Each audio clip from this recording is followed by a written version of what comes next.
I was standing in my front yard one morning, coffee in hand, just taking in the sight of the neighborhood. It was a typical suburban scene. Everyone trying to one-up each other with their lawns, their gardens, their ever so carefully curated facades. But that day, I couldn't help but notice something. I looked over at my neighbor Karen's yard, and it was like something straight out of a magazine, bright, lush, and perfectly maintained, like it had been kissed by garden fairies every night.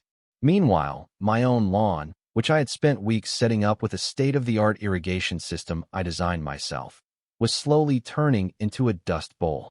It looked like it had been through a drought. No, more like the Sahara. Something was wrong, and I could feel it. Now, I live in a neighborhood where every inch of grass is a personal trophy. You know, the kind of place where if your lawn isn't perfect, it's almost a crime. And that's fine. I like keeping my yard looking nice, too. But when I saw how healthy Karen's roses were while mine seemed to wither under the scorching sun, a red flag went up. And then, the real kicker, me water bill had doubled. And let me tell you, I live alone. No kids, no big parties, no slip-and-slide or backyard barbecues. The only thing that could explain this spike in water usage was someone was stealing my water. I couldn't believe it, but I couldn't ignore it either. At first, I figured it was just a leak somewhere, maybe a burst pipe under the ground. So I checked. Nothing. Next, I went through my irrigation controller logs. Everything was running fine, exactly as it should, twice a week for 30 minutes. But the soil moisture sensors kept reporting excessive drainage. That's when it clicked. Someone was using my water, and they were doing it quietly enough that I didn't even notice at first. I didn't want to jump to conclusions, but this wasn't just some weird coincidence. This was suspicious, and I knew exactly who was behind it: Karen. Now, if you don't know Karen, let me paint the picture. She's the president of the HOA, and let's just say she has a god complex. You know the type, right? The ones who make sure you're fine if your trash can is visible for more than 5 minutes after pickup, or if you dare to install a flagpole that's even 1 inch too high. Yes, Karen once fined a Vietnam vet du La 300 for that. She's the kind of person who thinks she has the power to dictate how everyone in the neighborhood lives their life, and I'm sure she thought she had the right to use my water, too. But I wasn't going to confront her, not yet. I remembered what happened to my friend Ree when he caught Karen trespassing on his property to measure his fence height. Ended up with 3 months of random inspections and a du La 500 fine for decorative wind chimes. No, that wasn't going to happen to me. I had to be smarter. So I decided to do what I do best: solve problems with a little creative tie. I called it Operation Vinegar Rain. Step 1 was simple: reroute my secondary hose line through a hidden valve system I could activate remotely. Step 2 was a little more creative. I mixed up a solution of high-concentration cleaning Nigar and purple landscaping dye. Both are non-toxic and completely safe for pipes, but they're deadly to delicate plants like roses. And, just for good measure, I added a tiny bit of sulfur-based scent enhancer, the kind that makes natural gas detectable. I wanted Karen to not only see her plants turn purple, but I wanted her guests to smell something off. After all, revenge is best served colorful. The next morning, at precisely 6:55 a.m., I activated the system, just 5 minutes before Karen typically tapped into my irrigation line. And then, I waited. It didn't take long. I could hear the shriek from my kitchen. I could hear the chaos unfolding just a few yards away. I stepped outside, sipping my coffee like I had all the time in the world, and saw Karen frantically trying to control her hose like it had come to life and turned against her. Her beautiful white roses were streaked with deep purple, and her marble pathway? It looked like someone had spilled an entire bottle of wine on it. Her guests, half of whom were HOA members, stood frozen in shock. Some of them were already filming. One of them muttered, "This is the best meeting we've ever had." And there she was, marching over to me, drenched from the chaos, while vying a purple-stained glove in my face. "What did you do?" she screeched, absolutely livid. I raised an eyebrow, took a sip of my coffee, and said calmly, "What did I do? Looks like you've got a plumbing issue. Might want to check for backflow contamination. Happens a lot when people illegally tap into someone else's irrigation system." She froze, her eyes narrowed, and then she snapped, "I'll have you reported. This is a violation of community standards." "Oh, I'm counting on it," I said with a smile, walking back inside as she screamed my name in the distance. like some VY lane plotting her next move. But that wasn't the end of it. Oh no, Karen wasn't the type to back down easily.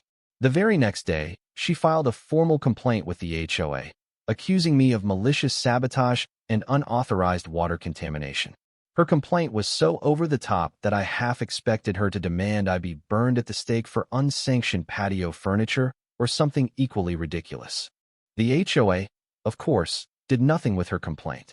They stuck it in a folder they only open when they're bored, but to keep up appearances, they scheduled a re-VYEW meeting.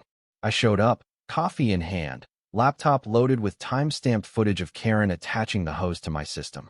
As soon as I played the clip, one of the board members let out a low whistle and muttered, "Well, damn, Karen."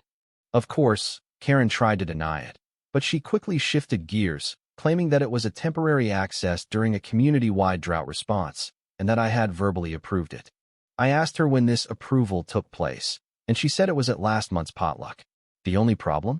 I didn't attend that potluck because she banned me from it after I brought chili with beans, which she deemed untraditional and divisive. The room went dead silent, and I could hear Dave, the retired firefighter, stifling a laugh. Karen's face turned bright red, but the HOA board couldn't officially reprimand her without more substantial evidence. That was fine by me. Wasn't there to get her fined. I just wanted her to know that I wasn't the kind of guy she could push around. 2 days later, I noticed something strange. The hose connection I had sealed with a lock had been tampered with. She had replaced it with a new, shady-looking connector, trying to cover her tracks. And I had just the thing to handle it.